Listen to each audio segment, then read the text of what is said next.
What if 10,000 asteroids collided with Earth? Sounds impossible, but unfortunately physics is not polite. Space is a demolition derby. All it takes is one bad day in asteroid belt and the moon gets punched in the mouth. One massive asteroid slams into the moon and suddenly our favorite nightlight becomes a shotgun aimed directly at Earth. Not one big rock, not a heroic extinction event. 10,000 angry space bullets instead of one impact. When 10,000 rocks hit the atmosphere at 50,000 kilometers per hour, physics changes. That scientist code for everything you love is about to be cooked. The friction doesn't just burn the rocks, it turns the sky into a global microwave, which means the air itself becomes a weapon. The air temperature around spikes to thousands of degrees instantly. If you're on the surface, you don't watch the end of the world, you evaporate. That's not dramatic, that's thermodynamics. The oceans don't just wave, they boil.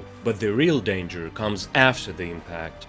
And yeah, cause Earth loves a second punch. If you manage to survive in a bunker deep underground, congratulations. You just won a front row seat to the impact winter, which is when the sun clocks out, temperatures drop, crops fail, ecosystems collapse. So even if the firestorm misses you, the grocery store won't. Even if humans survive the first day, modern civilization would not. Satellites toast, power grids fried, your group chat extinct, communication networks would go dark within hours. So no, 10,000 asteroids wouldn't just break Earth, they would shut down the entire planet.